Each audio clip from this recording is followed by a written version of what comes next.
So very good evening to all of you. मेरा नाम है मानस पांडे और आपका मैं स्वागत करता हूं UP academy for civil services पे। आई होप कि मेरी आवाज़ आज आप लोगों को क्लियर आ रही हो।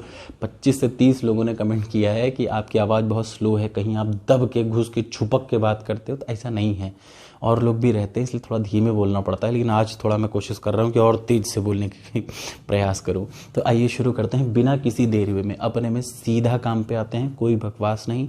ठीक है, अगर आपको मेरा चैनल अच्छा लगे तो लाइक कर दीजिएगा। Thank you so much. आइए देखिए, आज हम लोग शुरुआत करते हैं। ये पहली वीडियो है क्या, ग्राम समाज एवं विकास। नाम क्या है याद रखिए, ग्राम्य समाज एवं विकास। तो अब आप में से बहुत से लोग पूछ रहे हैं मुझसे कि सर ग्राम समाज पे कुछ शुरू करिए, तो मैं आज से शुरू कर रहा हूँ। और याद रखिए पहला नियम कि आप अगर ये सोच रहे हैं कि किसी बुक से, या आप सभी लोगों के पास ये वाली बुक है, क्या आपके पास ये वाली बुक है? अगर है तो मैं आपकी जानकारी के लिए बता दूं, इसी का कॉन्सेप्ट आज मैं क्लियर करने वाला हूं। ठीक है, क्या है आइए उसको देखते हैं। ग्राम समाज में 25 क्वेश्चन आएंगे। अपना टारगेट 25 में से 25, अगर आप 25 में से 25 अटेम्प्ट करेंगे तो 20 लगभग सही होंगे। ठीक है, अब आ जाइए आपको पढ़ना कैसे है ये मैं आपको बहुत सीधी भाषा में समझा दूं। और हाँ, आपको 1000 लोग दिखेंगे जो कि इस बुक या किसी बुक को सजेस्ट करेंगे। मैं ये कहता हूँ कि हर बुक में से जो अच्छी चीज़ें हैं वो निकाल लीजिए, लेकिन अपना मर्म मत छोड़िए। तो कैसे देखिए, ग्राम्य समाज एवं विकास। गांधी जी ने कहा था कि अगर आपको भारत का विकास करना है, याद रखिएगा गांधी जी ने क्या कहा था, अगर आपको भारत का विकास करना है तो आपको कहाँ से शुरू करना पड़ेगा, ग्राम का विकास करना पड़ेगा। पहले ग्राम विकसित होंगे तो कस्बे विकसित होंगे, कस्बे विकसित होंगे तो शहर विकसित होगा, शहर विकसित होगा तो राज्य विकसित होगा, और राज्य विकसित होगा तो देश अपने आप क्या हो जाएगा, डेवलप करने लगेगा। ये गांधी जी का कथन था। उन्हीं गांधी जी ने क्या कहा था, भारत गांवों में निवास करता है। याद रखिएगा, यहां से शुरू होता है ग्राम्य समाज एवं विकास। 25 क्वेश्चन का टारगेट है, 25 में से 25 आप अटेम्प्ट करेंगे, 20 आपका सही होगा, मैं आपको लिखित गारंटी देता हूं। ठीक है, अब आ जाइए, सबसे पहले जो बुक मैंने आपको दिखाई उसमें से क्या आएगा। देखिए, इस बुक में काम की सिर्फ 3 टॉपिक हैं, उसके अलावा सब वेस्ट है। काम के 3 टॉपिक कौन कौन से हैं देखिए। सबसे पहले तो आप टॉपिक देखिए, ग्राम्य समाज, ग्राम्य विकास एवं भारतीय संदर्भ में। ये क्या है, ये पूरा का पूरा ग्राम विकास कैसे डेवलप हुआ, आज तक कैसे आया, तो पहले से लेके आज तक की स्थिति को बताएगा ये पहला वीडियो, मेरा पहला वीडियो। दूसरा, ग्राम्य विकास एवं कार्यक्रम। याद रखिए ग्राम विकास में कौन कौन कार्यक्रम हुआ क्या। देखिए, पहले एक स्वयं सहायता समूह चलते थे। स्वयं सहायता समूह क्या होता है कि 5 लोग मिले, 5 लड़के मिले, 5 लोगों ने 100 रुपये लगाया, हो गए कितने, 500 रुपये हो गए। अब एक महीने मान लिया पहले बंदे को ज़रूरत पड़ी तो उसने 500 रुपये ले लिया, अगले महीने फिर लगाया, जो अगले 500 आएंगे वो कोई दूसरा बंदा ले लेगा। ऐसे कर करके इसको बोलते हैं क्या, स्वयं सहायता समूह। अपनी सहायता खुद करिए। एक ऐसा 5 लोगों का समूह या 10 लोगों का समूह जो कि क्या कर रहा है, 10-10 रुपये मिलाइए। तो आपने 10 मिलाए तो टोटल 10 हुए, लेकिन अगर 10 लोग 10 मिला दें तो कितना हो जाएगा बताइए। 10 लोगों ने 10 रुपये मिलाए तो हो गए 100 रुपये। एक महीना ये ले ले, एक महीना वो ले ले, एक महीना वो ले ले। इस तरीके से क्या होता है, अपनी रोजमर्रा की जरूरतों को लोग पूरा करते थे, जिसको बोलते हैं स्वयं सहायता समूह। तो यहां से शुरुआत होता है ग्राम विकास कार्यक्रम। स्वतंत्रता के बाद ये क्या है, शुरू से कैसे ग्राम विकास कैसे हुआ भारतीय संदर्भ में, मतलब भारत में ग्राम विकास की पहले क्या स्थिति थी, अब क्या स्थिति है। दूसरा आ जाइए, ग्राम विकास कार्यक्रम। इसमें हम लोग स्टार्ट करेंगे स्वयं सहायता समूह से, किसानों से, और क्या देखिए, किसान क्लब, किसानों का आपस में क्लब बना, इससे शुरू करेंगे। नाबार्ड के बारे में हम लोग जानेंगे इस वाले में। तीसरा आ जाइए, ग्राम विकास योजनाएं। अब यहाँ से याद रखिए जितने भी इंपॉर्टेंट टर्म हैं, जैसे कि मनरेगा, नरेगा, यहाँ पे वो योजनाएं हैं जो अब तक हो चुकी हैं पहले के टाइम पे। याद रखिएगा यहाँ पे वो योजनाएं के बारे में हम लोग बात करेंगे जो पहले बीत चुकी हैं। ठीक, ग्राम विकास योजनाएं एवं प्रबंधन, कैसे ग्राम विकास में प्रबंधन किया जाता था। अगला पॉइंट आता है क्या, ग्राम विकास शोध प्रणालियां। ग्राम विकास शोध प्रणालियां में ये बुक जो है आपकी कौन सी, यूपी लेखपाल। इसका जो पहला पेज है याद रखिएगा, भारत में प्रयोग होने वाली खेती के माप, ये वाला चैप्टर इंपॉर्टेंट है। इसको मैं आपको अच्छे से एकदम मैंने रट रखा है, मैंने शॉर्ट ट्रिक बना रखी है, आप उसको करिए, आपको सब रट जाएगा। एक मैंने दोहा बना रखा है, उस दोहे में मैं आपको अगली वीडियो में बताऊंगा, धीरे धीरे बताऊंगा। तो आप उस दोहे की मदद से जितने भी मेजरमेंट के हैं आप एक बार में रट डालेंगे। एक दोहा पूरा मेजरमेंट गारंटीड अपनी। अब आ जाइए अगला, ग्रामीण स्वास्थ्य सेवाएं। ग्रामीण स्वास्थ्य सेवाएं, आप सभी लोगों ने अभी हाल में वैक्सीनेशन करवाया होगा, सभी के सभी लोगों ने, आपको पता होगा, चाहे तो आपको सिटी में मिल रहा था, शहर में नहीं मिल रहा था इंजेक्शन, तो कहाँ मिल रहा था, वैक्सीनेशन बाहर मिल रहा था, सॉरी इंजेक्शन नहीं वैक्सीन, तो कहाँ मिल रहा था, CHC में मिल रहा था। कहाँ मिल रहा था, CHC में। तो वो क्या है देख लीजिए, वो 3 टाइप का, SC, PHC, CHC। SC का मतलब होता है सब सेंटर, PHC का मतलब प्राइमरी हेल्थ सेंटर, और CHC का मतलब होता है कॉमन हेल्थ सेंटर। ये सारे सेंटर बने हुए हैं। तो हम लोग प्योरली रूप से ग्राम में स्वास्थ्य की क्या सुविधाएं उपलब्ध हैं उन पे एक सबसे तगड़ा वीडियो हमारा यही रहेगा, याद रखिए।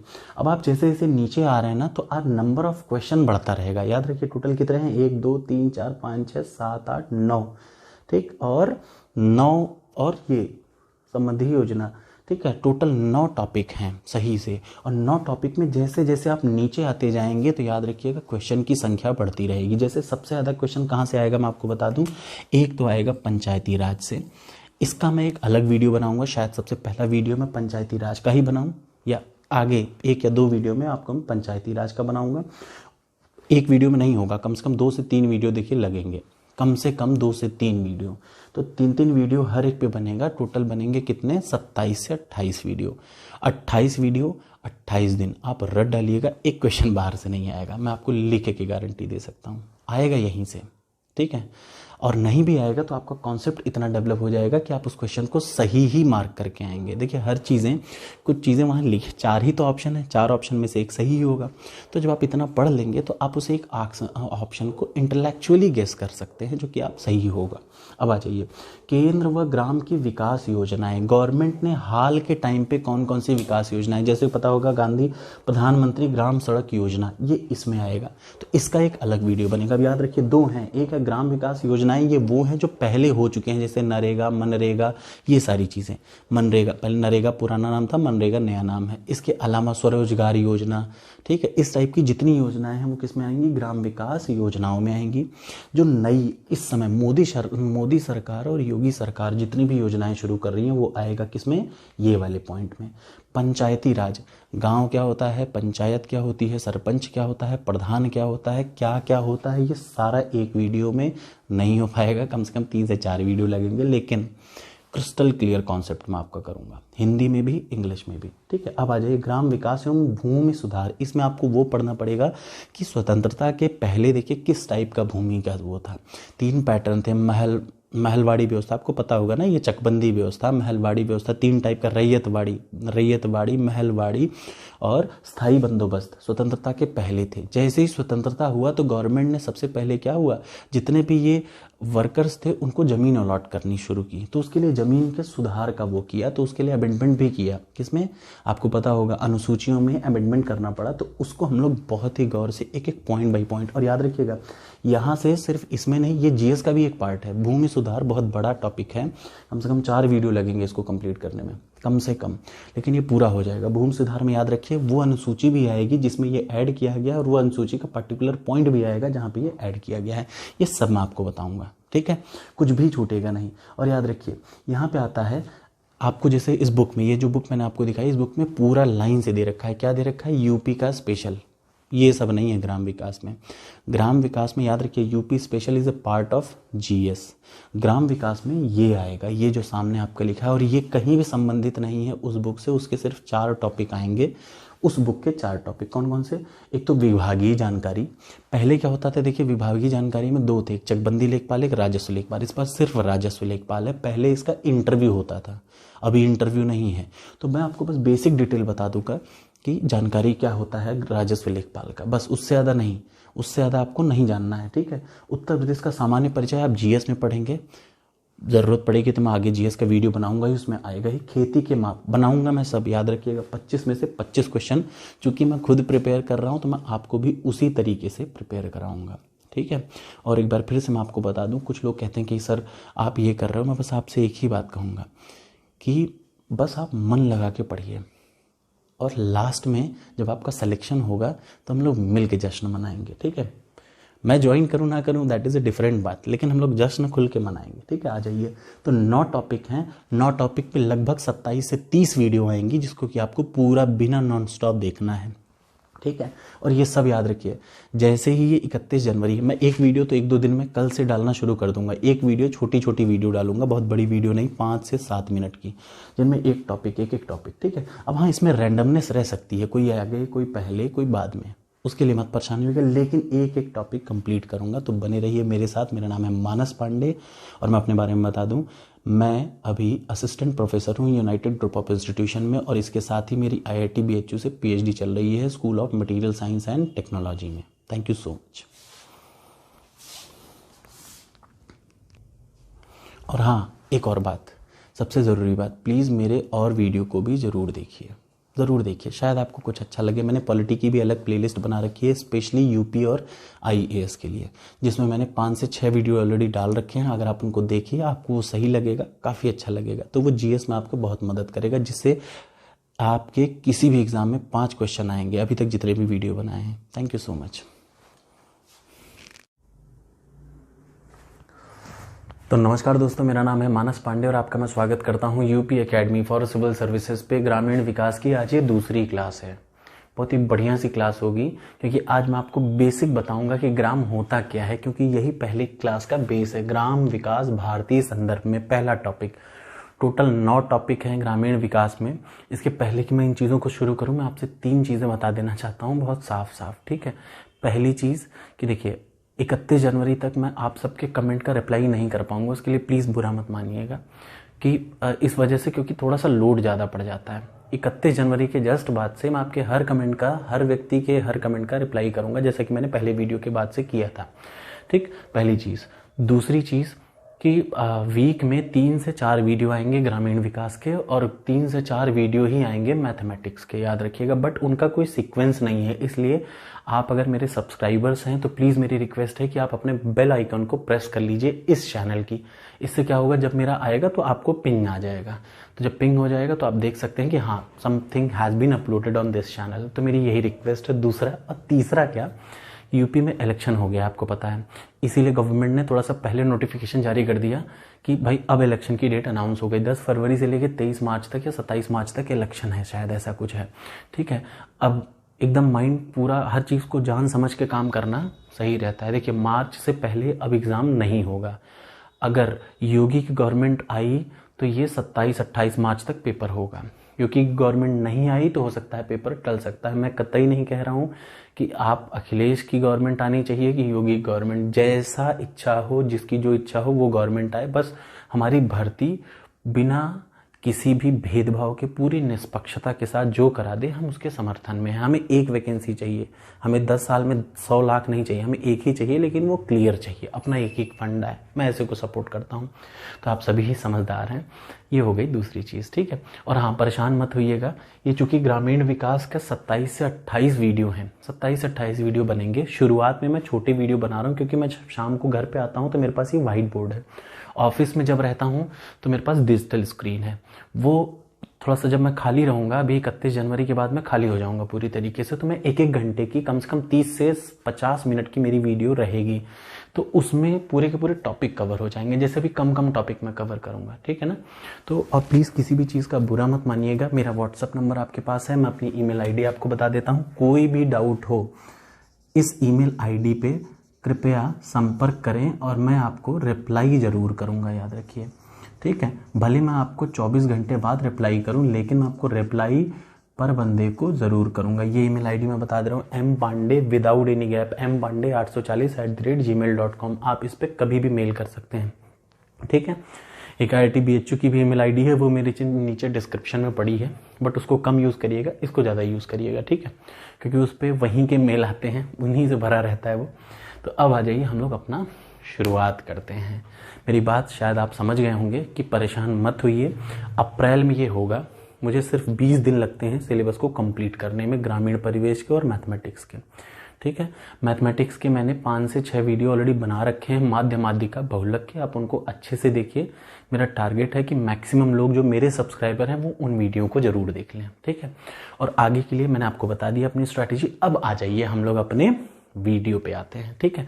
फिर से मैं बता दे रहा हूँ, 3 से 4 वीडियो मैथ्स के आएंगे एक वीक में, 3 से 4 वीडियो आएंगे ग्रामीण परिवेश के, लेकिन कोई सीक्वेंस में भी आपको नहीं बता सकता।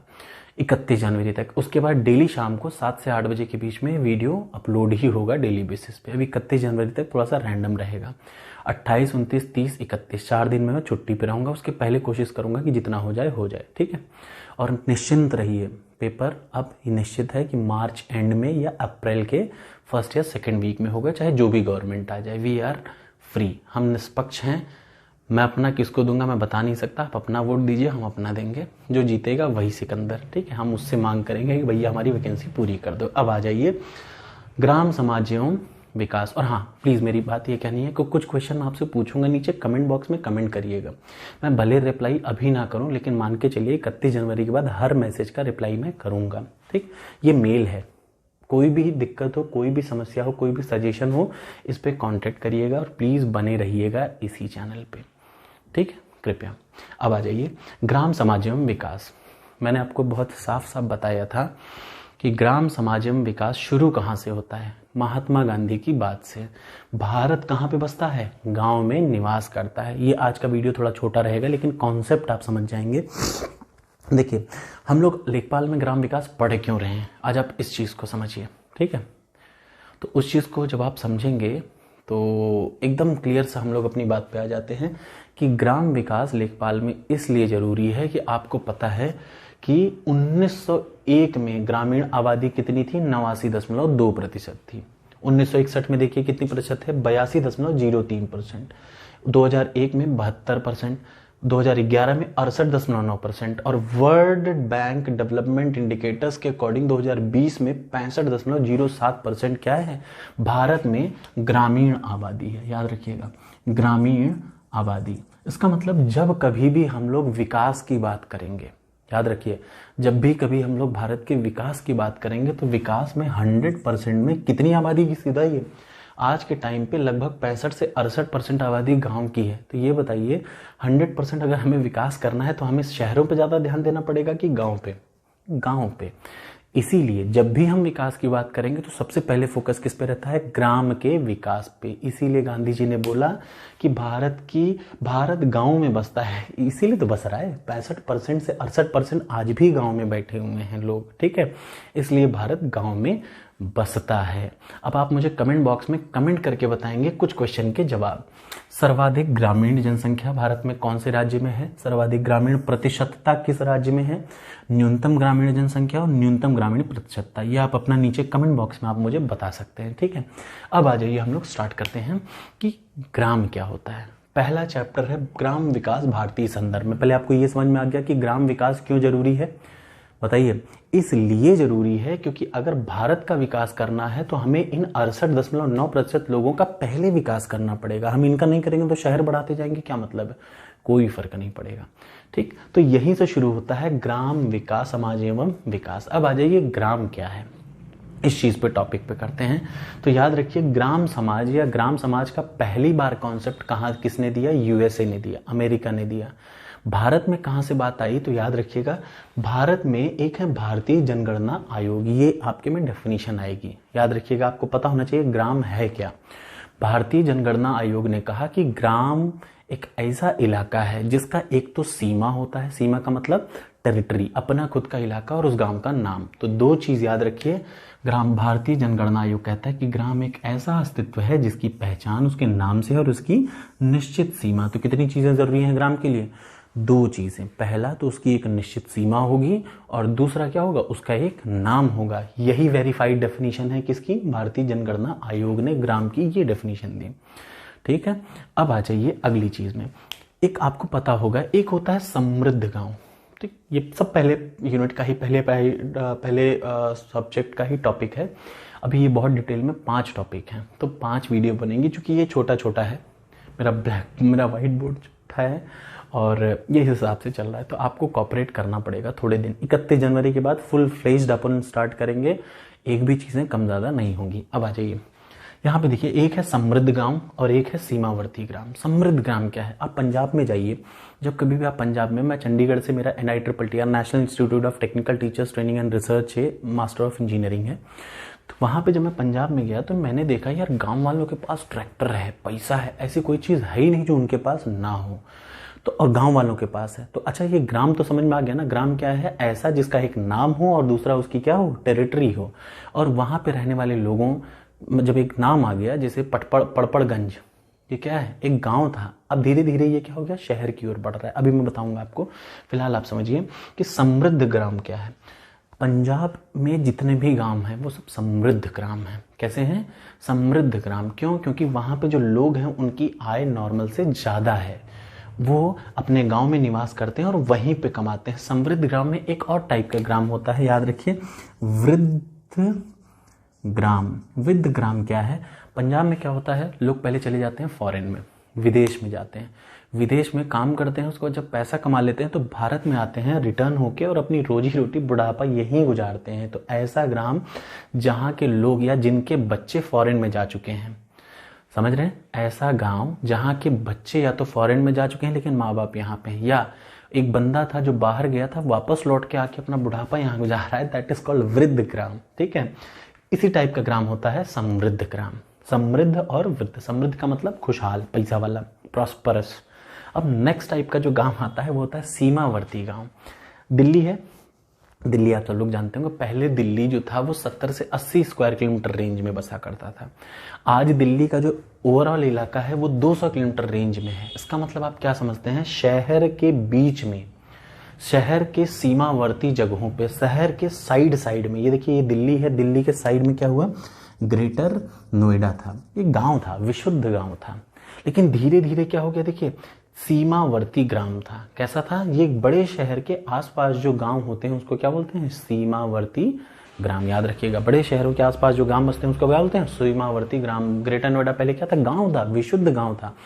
अब धीरे धीरे क्या होता है, धीरे धीरे गांव से लोग क्या करते हैं, नौकरी की खोज में, पैसे की खोज में किधर की ओर बढ़ते हैं, शहर की ओर। तो अब अगला टॉपिक एक और मैं बता देता हूं, शहरीकरण। शहरीकरण क्या है बताइए। शहरीकरण का मतलब, मान लीजिए आप में से एक बंदा था ए, अब ए रहता है ग्रेटर नोएडा में, गांव में, उसका मूड खराब हुआ, यार पैसा हमें चाहिए, तो हमें अपने इलाके को क्या करना पड़ेगा, बढ़ाना पड़ेगा।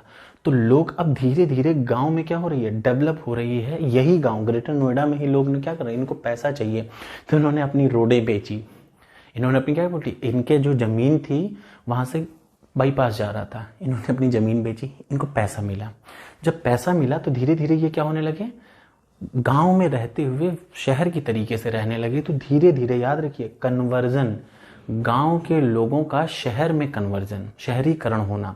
शहरीकरण क्या है, गांव के लोगों का क्या करते हैं ना, उस गांव का धीरे धीरे डेवलप होना शहर के रूप में क्या कहलाता है, नगरीकरण या शहरीकरण। याद रखिएगा।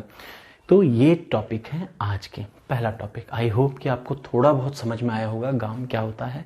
अगर ऐसा है तो प्लीज़ लाइक शेयर कमेंट करिए, अच्छा लगे तो नीचे बताइए, बुरा लगे तो भी बताइए, हमें हर चीज़ से खुशी ही है। आप बुरा बताएंगे तो मैं उसको अपने में अपडेट करने की कोशिश करूंगा।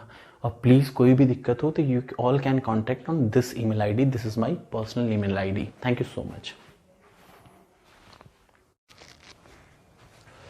सो very good evening to all of you. मेरा नाम है मानस पांडे और आपका मैं फिर से स्वागत करता हूं UP academy for civil services पे। ये जो सीरीज चल रही है वो है ग्राम समाज एवं विकास। ये तीसरी क्लास है। पहले क्लास में मैंने स्ट्रैटेजी बनाई, दूसरी क्लास में मैंने पहला बताया कि गांव होता क्या है, जिसका विकास क्यों ज़रूरी है, क्यों हमेशा हम लोग ग्राम विकास की ही बात करते हैं। ये मैंने इसकी पिछली वाली क्लास में की। आज हम लोग उससे एक स्टेप और आगे बढ़ेंगे। देखिए, वीडियो की लेंथ मैं कोशिश करता हूँ कि ज़्यादा हो, ठीक है। आज पहले मैं इसको पढ़ा दूँ, उसके बाद फिर लास्ट में वी विल डिस्कस समथिंग, कुछ बातें भी करेंगे। पहले आ जाइए कि ग्राम समाज एवं विकास में क्लास 3 में क्या है, ध्यान से सुनिएगा और बहुत ही मज़ेदार टॉपिक है। देखिए, सबसे पहले पिछली क्लास अगर आपने मेरी देखी है तो बहुत बढ़िया बात, नहीं देखी है तो प्लीज़ देखना चाहें तो आप देख लीजिएगा। ग्राम क्या है, भारतीय जनगणना आयोग ने ग्राम का एक डेफिनेशन दिया था। वो क्या दिया था, जल्दी से बता दीजिए। ग्राम एक ऐसी जगह है जो कि दो चीज़ों से जाना जाता है, पहला तो गांव का नाम होगा और दूसरा उस ग्राम की सीमा होगी। जैसे करबिगमा का 1 स्क्वायर किलोमीटर का रेंज होगा और करबिगमा उसका नाम होगा, इससे वो गांव जाना जाता है, ठीक है। ये तो होता है गांव। अब अगर आज हम लोग अगला पॉइंट करते हैं समाज। समाज से आप क्या समझते हैं? समाज को इंग्लिश में बोलते हैं सोसाइटी। क्या बोलते हैं? SOCIETY। सोसाइटी से आप लोग क्या समझते हैं? समाज क्या है? देखिए, आप लोग अपने घर से बाहर निकलिए, जब आप इलाहाबाद सिटी में, आई एम फ्रॉम इलाहाबाद, तो जब आप इलाहाबाद सिटी में आएंगे तो आप देखेंगे बहुत सारे धीरे धीरे अपार्टमेंट्स बन रहे हैं। अब एक अपार्टमेंट का पूरा एक प्रेमाइसेस होता है, एक इलाका होता है, उस अपार्टमेंट में लगभग हर अलग अलग कल्चर के, हिंदू, मुस्लिम, सिख, ईसाई, सब एक साथ रहते हैं उसी अपार्टमेंट में। इसका मतलब समाज क्या है, समाज या सोसाइटी क्या है, एक एरिया है, एक क्षेत्र है। सबसे पहले याद रखिए, समाज या सोसाइटी क्या है, एक क्षेत्र है, और एक ऐसा क्षेत्र जिसमें अलग अलग परंपराओं के लोग अपनी परंपराओं को एक दूसरे से साझा करते हैं। ध्यान से देख लीजिए, किसी क्षेत्र या समूह के वो जिनके प्रथाएं एवं कानून साझे हों। आप इलाहाबाद की सबसे बढ़िया बेहतरीन सिटी में जो अपार्टमेंट्स हैं, उस अपार्टमेंट में अगर आप जाएंगे तो देखेंगे वहाँ पे हर तरीके के लोग रहते हैं। बंगालीज भी रहेंगे, गुजराती भी रहेंगे, मलयालम वाले भी, केरला वाले भी, हर टाइप के आदमी एक रॉयल सिटी में जो भी अपार्टमेंट होगा वहाँ पे आपको दिख जाएंगे। हर आदमी की अपनी अलग अलग प्रथाएं हैं, अपनी अलग अलग परंपराएं हैं, लेकिन वो सब मिलजुल के, याद रखिए, एक दूसरे से अपनी, बंगाली आए, उन्होंने कुछ अपना खिलाया, भाई ले लीजिए आप मेरे परसों से इसको खाइए।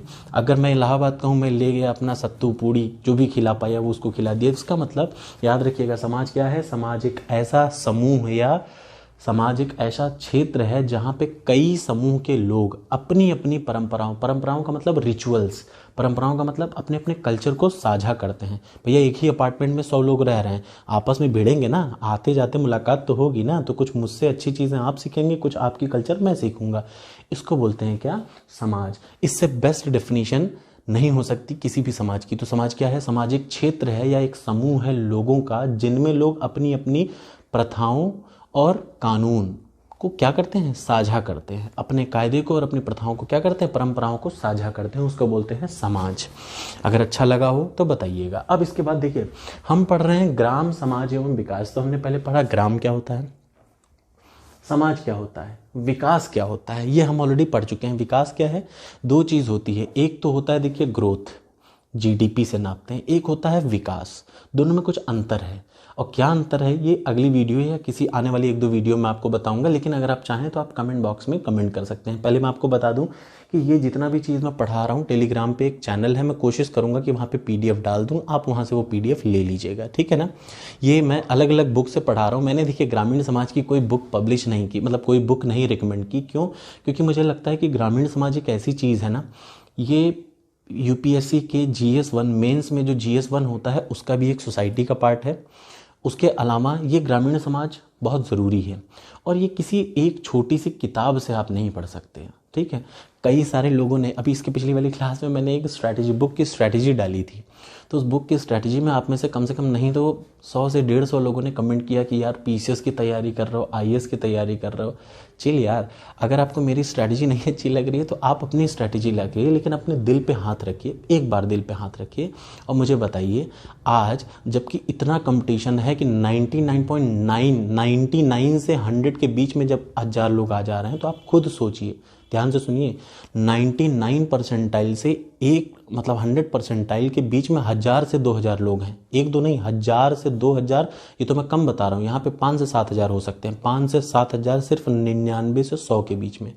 मेरी बात का विश्वास करिए, इससे कम नहीं हो सकते। 1000 से 2000, 3000, 4000, जब इतने लोग आ रहे हैं, इसका मतलब दिल पे हाथ रख के बताइए, क्या 4 किताबों से आपका सिलेक्शन होगा? तो मेरा जो टारगेट है, टारगेट 23 आउट ऑफ 25 या टारगेट 95 आउट ऑफ 100। बहुत लोग उस पर भी मजा ले रहे हैं, भाई 95 कभी लाए हो? तो यार देखिए, आदमी को अगर पास होना है तो क्या आप ये बताइए, मैं 70 का टारगेट रखूँ, कितना आएगा? 50 आएगा। तो अगर मैं 95 का टारगेट रखूँगा तभी मेरा 82-85 आएगा ना, कि नहीं आएगा? तो आप अपना टारगेट बड़ा रखिए यार। बड़ा सोचने में जाता क्या है? 95 सोचने में आपका जा क्या रहा है? सोच लीजिए, जैसे मैं सोचता हूँ वैसे आप भी सोच लीजिए, और मेरी बात का विश्वास करिए। इस दुनिया में हर वो चीज़ जो आप सोच सकते हैं वो आप कर सकते हैं, और वो हर चीज़ जो आपने नहीं सोचा आप उसको सोच भी सकते हैं। सोचिए ना, क्या जा रहा है? सोचने में भगवान ने दिया है दिमाग, सोचिए, जितना बड़ा सोच सकते हैं उतना बड़ा सोचिए। तो अपने दिल पे हाथ रखिएगा और ये ज़रूर पूछिएगा कि क्या सिर्फ 4 किताब पढ़ के आपका सिलेक्शन हो सकता है? और ये सिर्फ अकेला एग्जाम है क्या? आप में से कई सारे लोग, मुझे लगता है कि कई सारे कुछ लोग ऐसे हैं जिन्हें लगता है कि सिर्फ लेखपाल ही है। ऐसा नहीं है यार, आदमी की ज़िंदगी में इससे भी बड़े बड़े टाइम आते हैं। अगर आप अपनी ज़िंदगी को लेखपाल पे ही रोक लेंगे तो आप कैसे आगे प्रोग्रेस करेंगे? और हिस्ट्री ही है, आप लूसेंट से पढ़, मैं कहता हूँ हिस्ट्री आपने लूसेंट से पढ़ ली, कितना भाई, इतनी ही तो है ना। और आपका कंपटीशन उन लोगों से है जो 12-12 घंटे पढ़ते हैं और हिस्ट्री की इंडिविजुअल बुक से पढ़ते हैं। तो प्लीज़ थोड़ा सा सोचिएगा, अच्छा लगे या बुरा लगे बताना मेरा काम है, बाकी का कमेंट बॉक्स में तो आप बताते ही हैं, ठीक है। तो आइए स्टार्ट करते हैं। मैं आज टाइम नहीं बर्बाद करूँगा क्योंकि मुझे पढ़ाना है और इसे थोड़ा लंबा पढ़ाना है, तो इसलिए मैं पढ़ाना स्टार्ट करता हूँ। तो हम लोगों ने ग्राम शुरू किया, ग्राम से, ग्राम समझ में आ गया। ग्राम के बाद हमने पढ़ा समाज, समाज सबको समझ में आ गया। अब ये बताइए, विकास समझ में आ गया। विकास का मतलब डेवलपमेंट, एक होता है ग्रोथ कि भैया देश बढ़ रहा है, एक होता है डेवलपमेंट कि देश की इकोनॉमी बढ़ रही है, साथ ही साथ लोग पढ़ लिख रहे हैं, लोगों की जो लाइफ एक्सपेक्टेंसी है वो बढ़ रही है। This is all is known as the development. Growth का मतलब सिर्फ जीडीपी बढ़ रहा है, ठीक है। अब जैसे देखिए भारत की जीडीपी बढ़ रही है, इसका मतलब आप लोग क्या समझते हैं, भारत का ग्रॉस डोमेस्टिक प्रोडक्ट बढ़ रहा है। इससे ये समझ में आता है कि यार भारत की इकोनॉमी बढ़ रही है, लेकिन क्या इससे आप ये समझ पा रहे हैं कि हर आदमी की इकोनॉमी बढ़ रही है कि ओवरऑल बढ़ रही है? तो ये ओवरऑल बताता है। अब अंबानी की कितनी सारी प्रॉपर्टी हो गई, वो भी तो भारत की इकोनॉमी में है। तो यार अब मैं तो 2,000 रुपये कमा रहा हूँ, चाहे 4 है, मेरी जैसे डेली की सैलरी मान लीजिए 2,500 है, मेरी डेली की सैलरी 2,500 है, अंबानी की 200 करोड़ है, ये सब मिला के जीडीपी बना रहा है। तो उस जीडीपी से हम ये नहीं बता सकते कि हर आदमी खुशहाल है कि नहीं है। तो उस खुशहाली को लो, याद रखिए जीडीपी हमेशा क्या होता है, क्वांटिटेटिव। क्वांटिटेटिव का मतलब हमने बता दिया कि देश की जीडीपी इतनी है, लेकिन अगर मैं आपसे पूछूं इंडिविजुअल लोगों की जीडीपी, तुम्हारी सैलरी कितनी है, तब ये बात कैसे पता चलेगा? ये डेवलपमेंट से। लाइफ एक्सपेक्टेंसी कितनी है, किसी देश में कितना साल तक लोग जिंदा रहते हैं, ये पता करना, लोग कितने पढ़े लिखे हैं, ये पता करना। जब आप ये सब चीज़ें भारत की बढ़ेंगी तब जाके भारत डेवलप करेगा। This is called development. और डेवलपमेंट जब भी शब्द आएगा तो सबसे पहले किसका डेवलपमेंट करना पड़ेगा? गांव का, तभी हम आगे बढ़ सकते हैं। क्यों? क्योंकि आज भी 60%, अभी मैंने आपको बताया था ना, वर्ल्ड डेवलपमेंट की रिपोर्ट जो थी, 65% से ज़्यादा लोग आज भी कहाँ पे निवास कर रहे हैं? गाँव में। तो हमें सबसे पहले डेवलपमेंट करना किसका पड़ेगा? गाँवों का। आइए, मैं थोड़ा तेज बोलता हूँ बट आप थोड़ा सा स्लो करके देखिएगा, शायद आपको अच्छा लगे। अब आ जाइए, ग्राम समझ लिया, समाज समझ लिया। अब मैं आपको बताता हूँ ग्रामीण समाज क्या होता है। ग्राम समझ लिया, समाज समझ लिया, तो ग्रामीण समाज क्या होगा? देखिए, ग्रामीण समाज एक छोटा सा समाज है। समाज का मतलब समझ रहे हैं? समाज का मतलब एक ऐसा क्षेत्र जहाँ कई सारे अलग अलग लोग अपने परंपराओं को साझा करते हैं, तो वो है समाज। ग्राम समाज क्या है?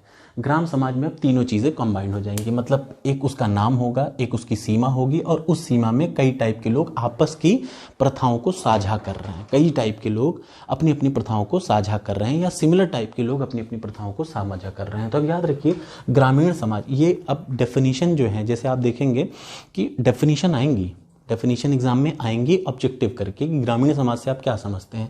तो एक छोटा समाज, समाज बड़ा हो सकता है लेकिन एक छोटा सा समाज, याद रखिए, एक छोटा समाज जहां कुछ 100 आवासीय इलाकाइयाँ शामिल हों। एक ऐसा गांव है, मान लीजिए चंद्रपुर, एक गांव है, उस गांव में लगभग 100 परिवार रहते हैं। क्या उसको हम ग्रामीण समाज कह सकते हैं? हाँ, कह सकते हैं। अगर कोई ऐसा परिवार है, एक ऐसा गांव, छोटा सा गांव है जहाँ 50 परिवार है, उसको हम ग्रामीण समाज, क्या उसको ग्रामीण समाज कह सकते हैं? डेफिनेटली कह सकते हैं। तो ग्रामीण समाज एक ऐसा छोटा सा समाज, समाज बहुत बड़ा हो सकता है, इलाहाबाद भी एक समाज है, भारत का भी एक अपना समाज है, ठीक। लेकिन अगर आप छोटे लेवल पे जाएंगे तो छोटा समाज जहाँ पे लगभग 100 आवासीय इकाइयाँ शामिल हो, उसको क्या बोलते हैं? ग्रामीण समाज। और इसकी एक खास बात है कि जो ग्रामीण समाज होता है, ये बताइए, अगर आप कंसिडर दैट, मैं मान लीजिए मैं हूँ, मेरा घर भी गांव में ही, मेरा ओरिजिनली घर है। मेरे गांव में लगभग 60 घर हैं। 60 घरों में लगभग 55 घर ऐसे हैं जिनका काम है खेती करना, अपना पालन पोषण करना। इसका मतलब अगर कोई ग्रामीण समाज है तो ग्रामीण समाज का मुख्य धंधा क्या होगा? जल्दी बताइए। कृषि। क्या होगा? कृषि या खेती बाड़ी करना। तो याद रखिएगा, ग्रामीण समाज क्या है? एक ऐसा छोटा समाज है जहां 100 आवासीय इकाइयां शामिल हैं जिनका मुख्य धंधा क्या है? कृषि। अब गांव में जब आप जाएंगे तो आप देखेंगे, जैसे गांव, किसी भी गांव में एंट्री करिए, मकान आने शुरू होंगे। जैसे 1-2 मकान बीतेंगे तो वहां पे पान, गुटखा, सिगरेट, मसाला, बेसिक परचून की छोटी छोटी दुकानें, ये सारी का एक आध छोटा आदमी भी रखता होगा। तो ये बताइए, मुख्य धंधा क्या है? कृषि। गौड़ धंधा क्या है? गैर कृषि। गौड़ का मतलब छोटा धंधा, गैर कृषि। इसका मतलब किसी गांव में लगभग 90% लोग कृषि हैं और 10% लोग ऐसे हैं जो इन कृषि वालों को परचून की व्यवस्था कर रहे हैं कि तेल लाना है, तेल चाहिए, बाती है, कुछ जितनी भी छोटी छोटी परचून से रिलेटेड छोटी छोटी रोज़मर्रा की ज़िंदगी। बैठ के आप देखिए, जैसे गांव में जाएंगे तो और तो लोग खेती कर रहे हैं, जब खेती कर लिए तो समूह पे आएंगे, छोटी सी जो गुमटी टाइप की एक तो दुकान होगी गांव में, उस गांव गुमटी पे बैठेंगे और परपंच करेंगे, पंचौरा करेंगे। तो वो सब क्या है, वो गौड़ धंधा है। मतलब गौड़ धंधा का मतलब छोटा धंधा। मेन धंधा क्या है, मुख्य धंधा क्या है, इंपॉर्टेंट धंधा है कृषि, याद रखिएगा। तो ग्रामीण, अब क्वेश्चन क्या आएगा, ग्रामीण समाज का मुख्य धंधा क्या है, कृषि खेती बाड़ी। इसका गौड़ धंधा क्या है, गैर कृषि। गैर कृषि में क्या आता है, परचून की दुकान, छोटी मोटी गुमटी लगाना, और क्या है जिसमें 100 इकाइयाँ, अब ऐसा नहीं कि 100 से कम भी हो सकती है, 50, 60, 70, 80 कितनी भी हो जाए, वो सब किस में आ जाएगा, ग्रामीण समाज में। ठीक, दूसरा आ जाइए जनजातीय समाज। ये बहुत इंपॉर्टेंट पॉइंट है। देखिए जनजातीय समाज क्या है, पहले इसका आप अंतर समझ लीजिए। जो ग्रामीण समाज है वो किस पे आधारित है, ग्रामीण समाज आधारित होता है एग्रीकल्चर पे। द रूरल सोसाइटी, अगर आप इंग्लिश मीडियम के हैं तो भी don't worry, that's why I have written some kind of English words so that you can understand in a proper manner. For example, what is rural society? So rural society is a kind of a small society where approximately 100 residential units are involved. This is the basic definition of the rural society. The primary business of the rural society is the agriculture, and secondary business is the non-agriculture sector. For example, the basic, परचून का मुझे नहीं पता English क्या होता है, ठीक है। तो ये हो गया ग्रामीण सोसाइटी। अब आ जाइए जनजातीय। तो जनजातीय सोसाइटी में याद रखिए, ग्रामीण सोसाइटी कृषि पे आधारित है, लेकिन कृषि आधारित समाज की तुलना में, इस ग्रामीण समाज की तुलना में ये थोड़ा और छोटा होता है। याद रखिएगा, जो जनजातीय समाज होता है, जनजातीय समाज जो है वो कृषि आधारित समाज की, ये वाला कृषि आधारित समाज है, इसकी तुलना में और छोटा होता है। अब आप जनजाति का मतलब आप कम मत समझिएगा, इनको बोलते हैं ट्राइबल सोसाइटी। ये मुख्य सभ्यता से थोड़ा अलग थलग रहते हैं। ऐसा क्यों है? अब आपको लगेगा यार ऐसा क्यों होता है, ये मुख्य सभ्यता से थोड़ा अलग। अच्छा, इनका मेन धंधा क्या होगा ये बताइए। इनका मेन धंधा आपको क्या लगता है?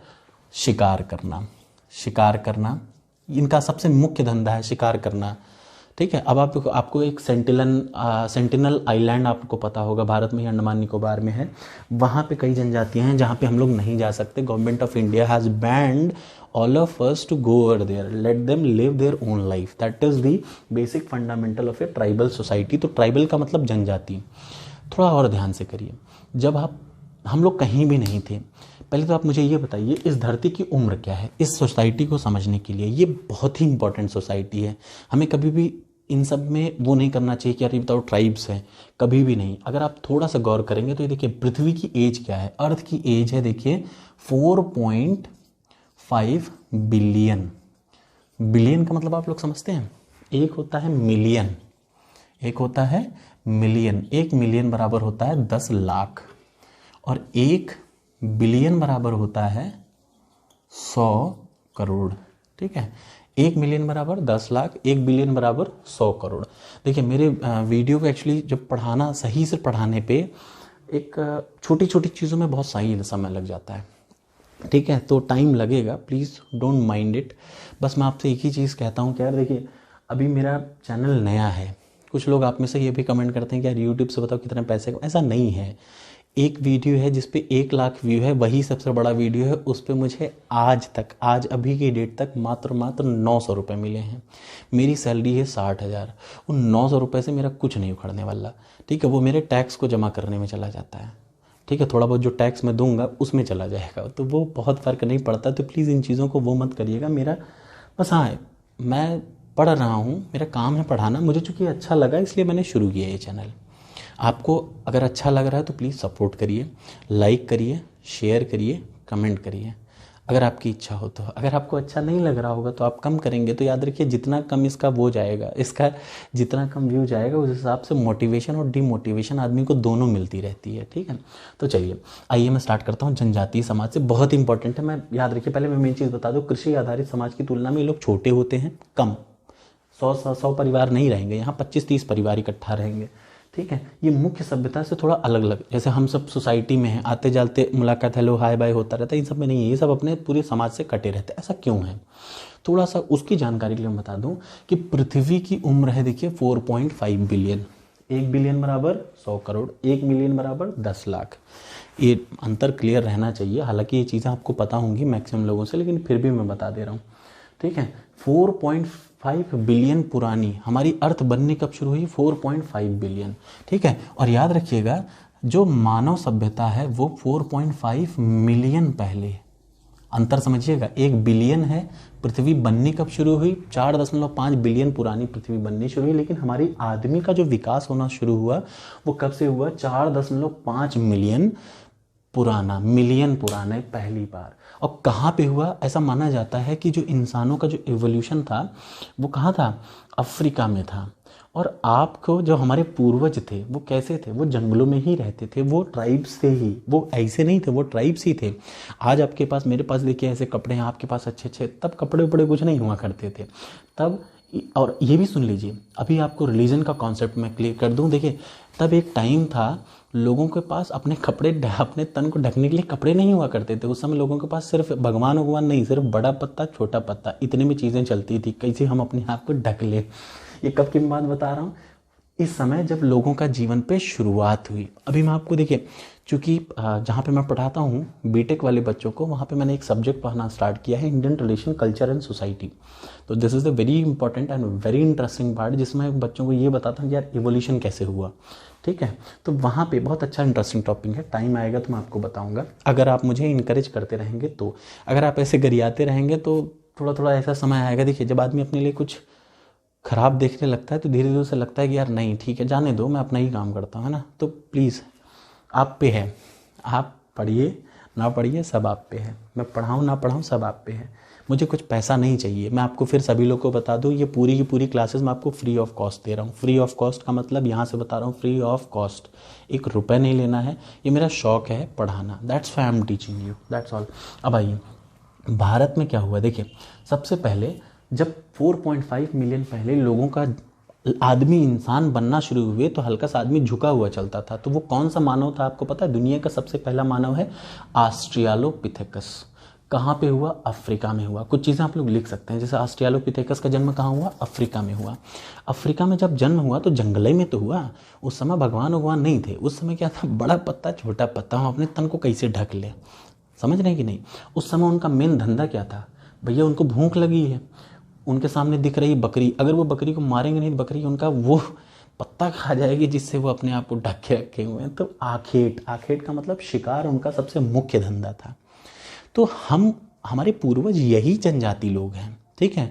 हाँ आज एक ऐसा समय आ गया है कि हम लोग अपने आप को बहुत एडवांस बनने के चक्कर में इनको हमने किनारा कर दिया है, बट इसका ये कतई मतलब नहीं कि ये ट्राइब्स किसी भी हिसाब से हमसे अच्छे नहीं हैं, ये बेस्ट लोग होते हैं, विश्वास करिए, they are the most valuable portion of our India, दुनिया की नहीं अपने भारत में तो मोस्ट वैल्यूएबल है। इनका मुख्य धंधा क्या होता है, देखिए शिकार। ये इस ग्रामीण सोसाइटी से थोड़ा छोटे होते हैं। ये एक बहुत इंटरेस्टिंग स्टोरी है, एवोल्यूशन ऑफ द ह्यूमन। अगर आप कभी कहेंगे तो मैं आपको ये भी बताऊंगा एक अलग से वीडियो बना के, जब आपकी इच्छा होगी तो, कि ईश्वर का जन्म कैसे हुआ, क्या सच में ईश्वर का जन्म ऐसे ही हुआ, ईश्वर कहाँ से आए, ये कैसे रिलीजन धर्म शब्द बना कैसे, ये सब का एक बहुत बेहतरीन वीडियो मैं पढ़ाता हूँ। अच्छा, कि धर्म का जन्म कैसे हुआ, कैसे धर्म की ज़रूरत क्यों पड़ी, ठीक है। ये सब चीज़ें बहुत बढ़िया वीडियो बनाऊंगा आगे चल के, कभी खाली रहूँगा तो। अब आ जाइए तीसरा, ग्रामीण समाज, जनजातीय समाज। तीसरा आता है शहरी समाज। शहरी समाज, ग्राम समझ में आ गया ना, ग्रामीण समाज समझ में आ गया, उसके बाद आपको समझ में आ गया जनजाति समझ में आ गया ना। ये ग्रामीण समाज से छोटे होते हैं, नॉर्मल लोगों से अलग कटे फटे रहते हैं, ठीक है। इनका जो मेन धंधा है क्या है, वो शिकार है, आखेट खेलना। यहाँ काम करेंगे, शिकार उकार मारेंगे, उसके बाद कुछ दिन बाद अलग निकल लेंगे, बंजारे टाइप के। पहले भी याद रखिए इंसान, जब आजकल हम लोग स्मार्ट बन रहे हैं, वरना पहले हम लोग भी ऐसे ही थे, यही है, ये हमारे पूर्वज हैं, इनसे हमें सीखने की ज़रूरत है। अब आ जाइए शहरी समाज। शहरी समाज क्या होता है, अर्बन सोसाइटी इंग्लिश में बोलते हैं, rural society, tribal society, then urban society. Urban society में 2 चीज़ें आती हैं, एक तो होता है कस्बा, एक होता है शहर। जैसे इलाहाबाद एक शहर है, हंडिया एक कस्बा है, समझ में आ रहा है सबको। हंडिया क्या है, कस्बा है, टाउन एरिया है, but Prayagraj is a city, ये अंतर है। तो याद रखिएगा शहरी समाज में दो चीज़ें रहती हैं, एक तो शहर और कस्बा, दोनों के संदर्भ में अदल बदल के किया जाता है। कौन? शहरी समाज। जब भी बोलेंगे तो शहरी समाज क्या है? शहरी समाज में कस्बों और शहर को एक दूसरे के अदल बदल करके, एक्सचेंज करके बोला जा सकता है कि यार ये मिल के क्या बनाते हैं? शहरी समाज। अब मैंने लास्ट वीडियो में आपको बताया था शहरीकरण क्या होता है। शहरीकरण में आपको एक बार फिर से बता दूं, उसको इंग्लिश में बोलते हैं अर्बनाइजेशन। गांव में एक लोग हैं, गांव में मान लिया एक परिवार है, उस परिवार की रोजी रोटी नहीं चल रही, उसमें से एक आदमी क्या करेगा? जाएगा शहर कमाने, कमा के अच्छा पैसा आएगा, गांव में सुविधाएं व्याप्त करेगा। धीरे धीरे उस गांव से और लोग इनकरेज होंगे कि जाएंगे शहर में, कि बसना शुरू करें। तो ग्राम से शहरों की ओर पलायन, और धीरे धीरे उनका, ग्रामवासियों का कृषि क्षेत्र से गैर कृषि क्षेत्र की ओर बढ़ना ही शहरीकरण, स्मार्ट बनना शहरीकरण कहलाता है। ठीक है, पलायन कहाँ से? ग्राम से शहर के लिए। क्यों? रोजी रोटी के लिए, अपने बच्चों को पालने के लिए। ठीक है ना। तो शहरीकरण क्या है? क्लियर हो गया। शहरी समाज क्या है? शहरी समाज में क्या क्या आता है? कस्बा और शहर। अब एक मैंने लास्ट टाइम पे फिर बताया था, मैं एक बार फिर से रिवाइज। एक होता है सीमावर्ती गाँव। सीमावर्ती गांव को इंग्लिश में बोलते हैं फ्रिंज विलेज। ये एग्जाम में देखिए, अब आप बोलोगे यार इंग्लिश हिंदी, तो यार देखिए अब पैटर्न थोड़ा बदल चुका है। आपकी जानकारी के लिए, जब आईएएस का पेपर भी बनता है ना, अब आप में से कई करते हैं यार आईएएस की तैयारी मैं करता था, मेरा लास्ट अटेम्प्ट बीत गया, नहीं हो पाया। कोशिश करूंगा कि पीसीएस बन जाऊं। ठीक है, लेकिन हाँ मैं बता दूं कि फ्रिंज विलेज क्या होता है। फ्रिंज विलेज का मतलब होता है सीमावर्ती गांव। तो अब आपके क्वेश्चन में आएगा, कभी हो सकता है लेखपाल में आ जाए और आप भ्रम खा जाएं, इसलिए फ्रिंज कभी कभी लिख के आ जाएगा। फ्रिंज विलेज क्या होता है तो आपको पता होना चाहिए। फ्रिंज विलेज का मतलब सीमावर्ती गांव। सीमावर्ती गांव का क्या है? ये देखिए, ये है शहर इलाहाबाद। ठीक है, और इलाहाबाद से बहुत दूर एक ग्राम है लाक्षागृह। एक इलाहाबाद शहर है, ग्राम बहुत दूर है लाक्षागृह। इन दोनों के बीच का जो इलाका होगा उसको बोलते हैं क्या? सीमावर्ती ग्राम। शहर पूरा शहर है, ग्राम विशुद्ध ग्राम है, इन दोनों के बीच वाला जो इलाका होगा उसको क्या बोल देंगे? सीमावर्ती ग्राम बोल देंगे। ठीक है, अब बहुत इंपॉर्टेंट, देखिए थोड़ा वीडियो लंबी हो रही है, आप देखिएगा, इच्छा करिएगा, तो नहीं देखने का मन हो मत देखिए। ठीक है, ये मेरी इच्छा पे है। देखिए किसी चीज़ के लिए प्रेशर नहीं करना चाहिए। मैं वीडियो अपनी खुशी से बनाता हूँ, मेरी खुशी है मैं आज वीडियो बना रहा हूँ, मेरी कल खुशी नहीं रहेगी मैं वीडियो नहीं बनाऊंगा। ठीक है, परसों फिर खुशी मिलेगी मैं फिर वीडियो बनाऊंगा। ठीक है, मैंने बनाना शुरू किया है, मैं इसको पूरा कंप्लीट करूंगा। मैं कैसे करता हूँ ये मुझ पे छोड़ दीजिए, इसके लिए दबाव मत बनाया करिए कि डेली एक वीडियो। मैं डेली नहीं दे सकता, सॉरी, लेकिन हाँ मैं ये कह सकता हूँ कि मैं आपको 10 चीज़ें पढ़ाऊँगा, तो वो 10 चीज़ें मैं आपको ऐसा पढ़ाऊँगा जो आपने शायद थोड़ा सा और अच्छा, लोगों से कोशिश करूँगा कि यार औरों से अच्छा पढ़ाऊँ, because I am a very good teacher, I know. मेरे सारे बच्चे कहते हैं। अब आ जाइए, मजाक कर रहा हूँ, ये आप मुझे बताएंगे कि मैं कैसा टीचर हूँ। अब आ जाइए, फोर्थ है बृहत परंपरा। सीरियसली आप ही मुझे बताएंगे कि मैं अच्छा टीचर हूँ कि खराब टीचर हूँ, ये आप पे है। चलिए, बृहत परंपरा और लघु परंपरा बहुत इंपॉर्टेंट 4 चीज़ें, 4 टर्म और हैं। ये सारी चीज़ें बड़े इंपॉर्टेंट, आप ऐसा मत समझिएगा यही आएगा, यही आएगा, यही आपको करना है और यही रटना है। बृहत परंपरा क्या करते हैं? देखिए, culture of literary group of urbans, this is बृहत परंपरा को इंग्लिश में बोलते हैं ग्रेट ट्रेडिशन। याद रखिए, ये एग्जाम में आया है। ग्रेट ट्रेडिशन क्या होता है? बृहत परंपरा, जो शहरों की परंपरा है। साक्षर वर्ग, जो लिटरेरी वर्ग है, जो साक्षर का मतलब जो पढ़े लिखे लोग हैं, जैसे इलाहाबाद में अय्याश, पढ़े लिखे, अय्याश भी नहीं। अच्छा देखिए, एक और चीज़ कहनी है यार, मेरी बातों का आप लोग गलत मतलब मत निकाला करिए, मेरी भावनाओं को समझिए, बातों का गलत मतलब नहीं होना चाहिए। देखिए, the culture of the literary group of the urbans, मतलब शहर में जो लोग रहते हैं उनकी परंपरा। शहर में जो लोग रहते हैं उनकी परंपरा। क्या परंपरा है भाई? शाम को जाएंगे, क्लब में बैठेंगे, सिविल लाइन्स है, हर शहर में कहीं ना कहीं सिविल लाइन्स होता है, वहाँ घूमेंगे। ये क्या है? शहरों की परंपरा। शहरों का एक अलग अपना रीति रिवाज होता है। भाई हमने गांव छोड़ा तो हमारे भाई शहरों के हिसाब से अडॉप्ट करते हैं ना। तो जो culture of literary group of the urbans, उसको बोलते हैं क्या? बृहत परंपरा। रात में बैठे, पिया, अच्छा पिया, बुरा पिया, कोल्ड ड्रिंक पिया, जो पीना हो पिया, ये बैठकबाजी, आराम परस्त ज़िंदगी, थोड़ी सी अच्छी है, थोड़ी रॉयल्टी भरी ज़िंदगी है। दूसरा है लघु परंपरा। लघु परंपरा क्या है? वो जो गांवों और शहरों में निरक्षर लोग हैं उनकी जो परंपरा है। जो गांव और शहरों में निरक्षर, एग्जैक्टली यही है, याद रखिए, ये लिखा हुआ है, ये इग्नू की नोट्स से है। इसका मैं पूरा का पूरा फोटो खींच के टेलीग्राम पे डाल दूंगा। ठीक है, डोंट वरी फॉर दैट। मैं देखिए इतना जो भी पढ़ा रहा हूँ इसकी फ़ोटो है, लेकिन कुछ चीज़ें जो मैं बता रहा हूँ, जैसे ये सब बता रहा हूँ, ये सब नहीं मिलेगा आपको। मेन चीज़ों की डेफिनेशन की फ़ोटो मैं आपको खींच के डाल दूंगा। ठीक है, चलिए देखिए, बहुत डिटेल नोट्स मैं आपको नहीं, मैं हर जगह से, हर किताब से जो जो अच्छी चीज़ें हैं चैप्टर वाइज वो मैं आपको प्रोवाइड करा सकता हूँ, ठीक है। मेरी अपनी कोई बुक नहीं है, मैं मजा ले रहा था पिछली बार, आप उसको सीरियस समझिए। मेरी अपनी कोई बुक नहीं है, नहीं मेरा अभी भविष्य में ऐसा कोई प्लान है। तो आइए, लघु परंपरा क्या होती है? लिटिल परंपरा। ग्रामों और शहरों में निरक्षर लोगों की जो परंपरा होती है, अब इसका ये मतलब आप कतई गलत मतलब मत निकालिएगा, निरक्षर लोगों की परंपरा खराब होती है, एकदम कतई नहीं, ऐसा कुछ भी नहीं है। हर जगह की, हर गांव की अपनी एक परंपरा होती है। जैसे आपको पता होगा ग्राम देवी की लोग पूजा करते हैं, ग्राम से बाहर कभी जाते हैं तो भगवान को मना के जाते हैं, ईश्वर या अल्लाह को मना के जाते हैं। हर इंसान, हर ग्रुप या हर गाँव या हर निरक्षर या शहरों में जहाँ जितने भी निरक्षर लोग हैं, सबकी अपनी अपनी परंपरा होती है। तो उसको क्या बोलते हैं? लिटिल परंपरा। अब इन दो परंपरा को आप समझ गए हो तो मुझे अब एक चीज़ और आ जाती है, दो और चीज़ें। देखिए थोड़ा वीडियो लंबा पड़ रहा है, लेकिन बताइएगा अच्छा लगा कि बुरा लगा, otherwise I will make the short video also, ठीक है। एक होता है सार्वभौमिकता। सार्वभौमिकता, ठीक है ना। सार्वभौमिकता को इंग्लिश में बोलते हैं यूनिवर्सलिज्म। सार्वभौमिकता क्या है? देखिए, बृहत परंपरा, जो शहरों में लोग वाले रहने हो, इन्होंने अपना एक अपना कल्चर बना रखा है। भाई शहरों का कल्चर क्या है? रात में देर रात तक काम करना, आराम से बैठ के मजे करना, मस्ती करना, दिन भर काम करना, रात भर आराम करना, रात में 2 बजे तक मस्ती करते रहना, घूमते रहना। ये कहाँ की कल्चर है? बृहत कल्चर है या ग्रेट ट्रेडिशन है। ये क्या है? सांस्कृतिक विशेषता है, किसकी? ग्रेट कल्चर की। और गांव की विशेष सांस्कृतिक विशेषता क्या है?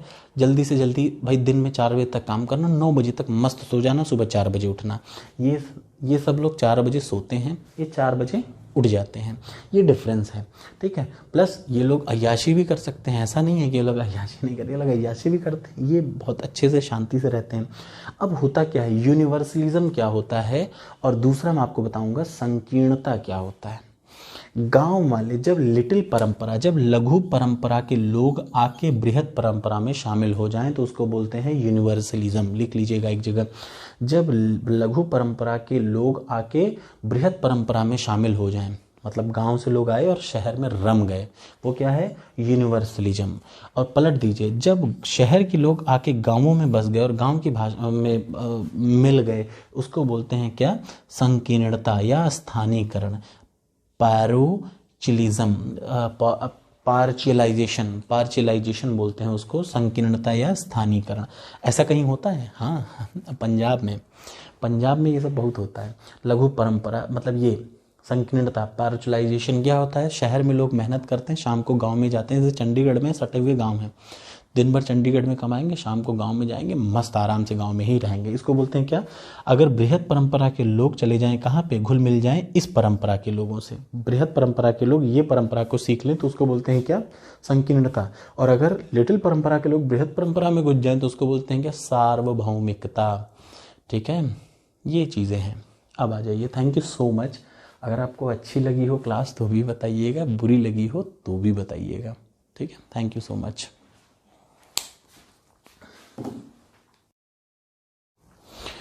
तो नमस्कार दोस्तों, मेरा नाम है मानस पांडे और आपका मैं फिर से स्वागत करता हूं UP academy for civil services पे।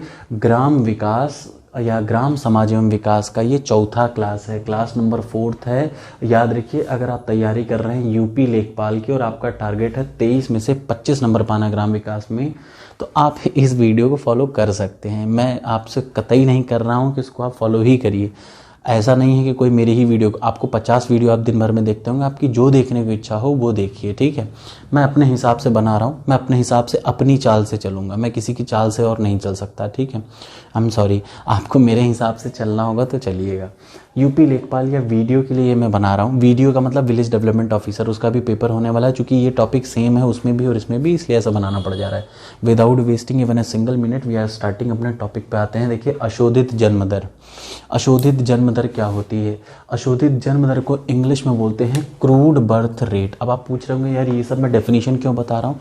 यही डेफिनेशन जो है वो आपके ऑब्जेक्टिव्स में आएंगी। जब ये मैं सारी मेरे ख्याल से, देखिए अगर मैं तमीज़ से सही तरीके से चलाऊँगा तो 1 फरवरी से अगर डेली मैं हफ्ते में 3 क्लास भी डालूंगा आधे आधे घंटे की, तो मुश्किल से 10 दिन लेगा, ये ख़त्म हो जाएगा, 10 से 12 दिन। थ्योरेटिकल कॉन्सेप्ट खत्म हो जाएगा, फिर सिर्फ और सिर्फ बचेगा गवर्नमेंट की नई नई पॉलिसीज़।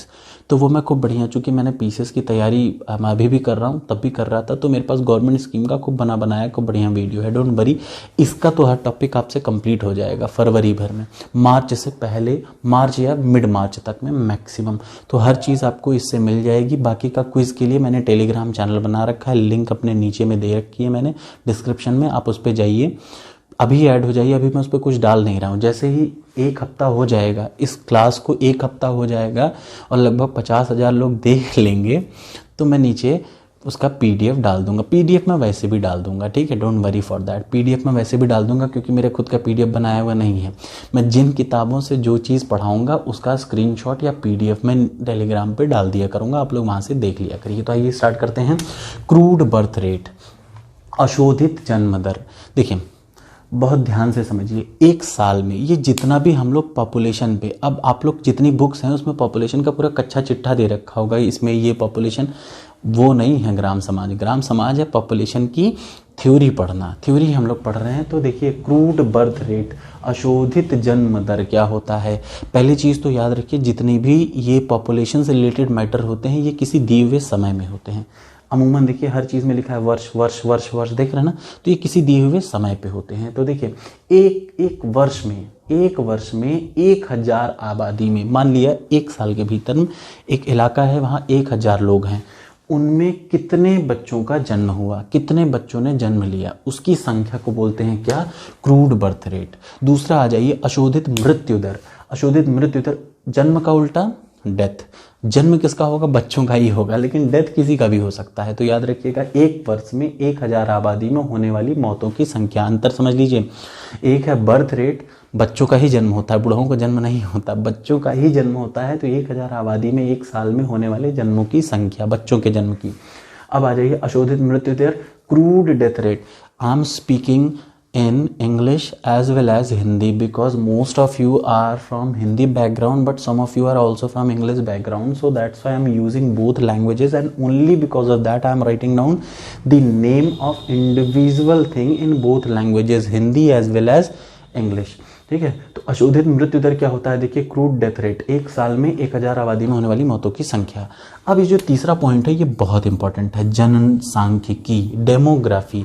पीसीएस के एग्जाम में कई बार आ चुका है। डेमोग्राफी क्या होता है, किसी चीज़ में ग्राफी जुड़ जाए तो मान लीजिए वो क्या है, विज्ञान है, ठीक है। तो डेमो का मतलब पॉपुलेशन, पॉपुलेशन के विज्ञान को क्या बोलते हैं, डेमोग्राफी बोलते हैं। एक लाइन में डेफिनेशन है बहुत लंबी, लेकिन आपको ऑब्जेक्टिव पर्सपेक्टिव से पढ़ना है, दैट्स वाई जनसांख्यिकी को बोलते हैं अंग्रेजी में डेमोग्राफी। डेमोग्राफी क्या है, ये जनसंख्या संबंधी विज्ञान है। It is the science of population, ये जनसंख्या का विज्ञान है, जिनमें हम लोग तीन चीज़ें, डेफिनेशन बहुत लंबी है बाद में बताऊंगा, पहले यहाँ देख लीजिए, तीन चीज़ें पढ़ते हैं। एक तो आबादी, दूसरा विकास और तीसरा संरचना।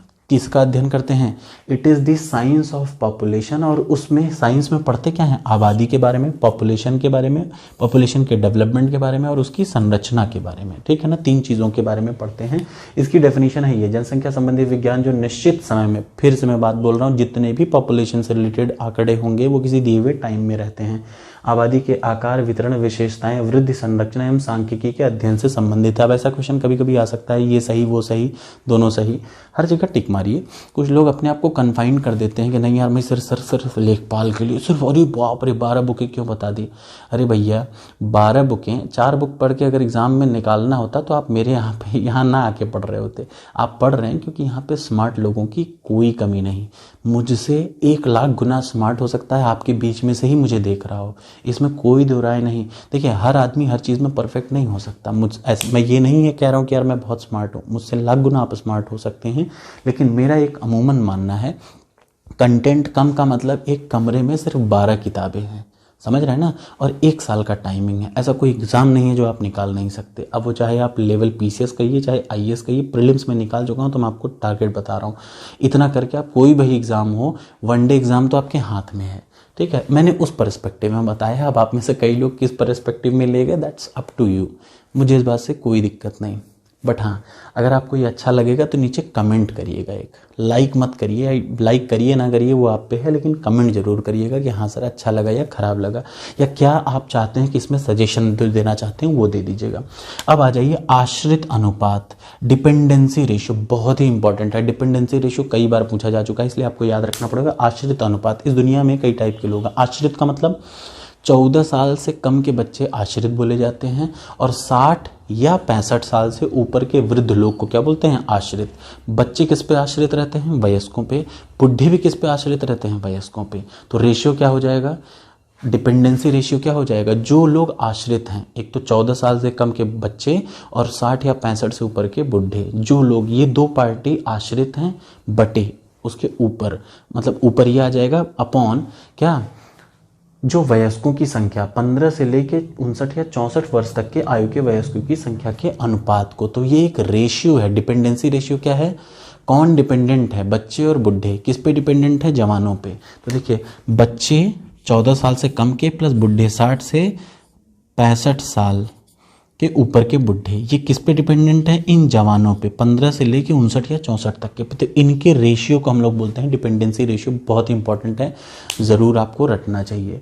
ठीक है, ये चीज़ें याद रखिए, मैं बता रहा हूँ, ये कुछ चीज़ें इग्नू के नोट्स से हैं, कुछ चीज़ें एनसीईआरटी से हैं। अभी मैं कतई किसी भी बुक में, कोचिंग वाले की कोई बुक नहीं है मेरे पास, ना मैं रखना चाहता हूँ, क्योंकि शुरुआत में मैंने एक दो बुक देखी थी तो मुझे लगा था ये लोग तो प्योर यूपी का विकास ही, पूरा यूपी समझा डाल रहे हैं। ग्रामीण विकास यूपी ज़रूर है, ग्रामीण विकास यूपी के परस्पेक्टिव में पहला चैप्टर नहीं है, ग्रामीण विकास भारत के संदर्भ में है ना। तो भैया यूपी काहे पहले पढ़ रहे हो, पहले भारत भी तो पढ़ो। तो चलिए अब आ जाइए, ये इसको बोलते हैं डीपॉपुलेशन। डीपॉपुलेट का मतलब, मान लीजिए जैसे उत्तराखंड में, आपको अभी 1-2 महीने पहले न्यूज़ मिली होगी, उत्तराखंड में एक जगह था, पिछले 1 साल में वहाँ से आधी जनसंख्या कम हो गई। क्यों? क्योंकि वो शहरों की ओर चली गई, या किसी भी वजह से वहाँ से छोड़ के चली गई। तो ये क्या हुआ? घटोत्तरी तो हुई पॉपुलेशन में। किसी इलाके से पॉपुलेशन का कम हो जाना, reduction in population in any area, किसी एरिया में जनसंख्या का कम हो जाना क्या कहलाता है? डीपॉपुलेट, या आबादी में गिरावट कहलाता है। ठीक है, ये सब चीज़ें बड़ी ज़रूरी है, दिखने में बहुत छोटी लग रही हैं लेकिन हैं ये बड़ी चीज़ें, आपको समझना पड़ेगा। उसके बाद सबसे लास्ट, और सबसे, ये देखिए, it is last but it is not the least. इसके बाद 3 पॉइंट है, लेकिन चूंकि मेरे पास जगह कम पड़ी थी तो इसलिए ये वीडियो इतने पे ही कन्फाइंड रहेगा, आपको इतने से ही संतोष करना पड़ेगा। आ जाइए last, infant mortality ratio. Infant mortality ratio क्या होता है? इन्फेंट का मतलब बच्चे, इन्फेंट का मतलब कौन से बच्चे? 1 साल से छोटे के बच्चे। पहला चीज़ माइंड में याद रखिए। तो ये जो भी रेशियो होगा वो मैं किसकी बात कर रहा हूँ? 1 साल से छोटे बच्चों की बात कर रहा हूँ। शिशु मृत्यु दर, हर साल भारत में बहुत सारे बच्चे जन्म लेते हैं, हर मिनट हर सेकंड में भारत में बच्चे जन्म लेते हैं। तो मैं क्या बात कर रहा हूँ? 1 साल की बात कर रहा हूँ। कितने साल की बात? 1 साल में 1000 जीवित बच्चों पे, मान लिया बच्चे पैदा हुए, 1000 जिंदा बच्चे पैदा हुए, 1000 बच्चे पैदा हुए 1 साल में, उनमें से कितने बच्चों की डेथ हो गई? और वो बच्चे कितने रेंज की बात कर रहा हूँ? जो बच्चे पैदा हुए 1 साल के भीतर में कितने बच्चों की डेथ हो गई? तो याद रखिए, 1 वर्ष में 1000 जीवित बच्चों में शिशुओं की मौतों की संख्या, और वो एज कितनी है? 1 साल से कम की। जैसे एक बच्चा पैदा हुआ, भाई 1000 बच्चे पैदा हुए, उनमें से 4 बच्चे साल भर के अंदर में डेथ हो गई, तो क्या हो जाएगा बताइए? तो इन्फेंट मॉर्टिलिटी रेशियो कितना आ जाएगा? 4। क्लियर है? So that's all about this session. Please नीचे कमेंट में अच्छा या बुरा जैसा भी बताइएगा ज़रूर। ठीक है, इसमें अभी 2-3 टॉपिक छूटे हुए हैं, जैसे MMR ratio, maternal mortality ratio, मातृ मृत्यु दर, और एसिड जनसंख्या घनत्व, छोटी छोटी बहुत ही इंपॉर्टेंट चीज़ें हैं। अभी आपको प्रैक्टिकल, देखिए 2 चीज़, एक तो होता है थ्योरेटिकल, ये थ्योरेटिकल है, इसका प्रैक्टिकल क्या है? वो जो आप कोचिंग की संस्था वाले देते हैं, जैसे भारत में इतनी जनसंख्या, इस राज्य में इतनी जनसंख्या, वो प्रैक्टिकल है, दिस इज थ्योरेटिकल। अब जो देखिए, मान लिया वो लोग क्या देंगे, जैसे देखिए ये सभी कोचिंग वाले, हर बुक में ग्राम विकास की ये मिलेगा। अच्छा, मेरी कोई बुक नहीं है, फिर से मैं बता दूँ, 1872 में पहली बार लॉर्ड मेयो में पहली बार जनगणना की। जनगणना मतलब लोगों की गणना, counting of the people, how many people are continuously residing over a given period of time or a given period of space, that is known as जनगणना। तो जनगणना में देखिए 1872 में पहली जनगणना हुई, वो रैंडम हुई। रैंडम का मतलब ऐसा ही हो गया भाई, पहली बार कर देते हैं। ठीक है, और दूसरा होता है देखिए 1881 से कॉन्टिन्यूस हर 10 साल पे जनगणना होनी शुरू हुई। ठीक है ना, तो ये 2 चीज़ याद रखिएगा। ये सब आपको हर कोचिंग वाले, हर बुक वाले जितने भी आते हैं सब दे देंगे।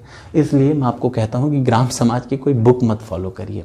इसका PDF मैं अगर ये 50,000 के पहुंच जाता तो मैं PDF टेलीग्राम पे दे दूंगा। आप में से कई लोग पूछते हैं यार, मैं पैसे के बारे में बता चुका, पैसा वैसा यूट्यूब बहुत नहीं मिलता। ठीक है, वो पेड कोर्स वाले अपने चलाते होंगे, लेकिन अपना कोई भी पेड कोर्स चलाने का 1 रुपए का वो नहीं है, ना मैं पेड कोर्स कभी चलाऊंगा फिलहाल के लिए। लेखपाल के लिए ये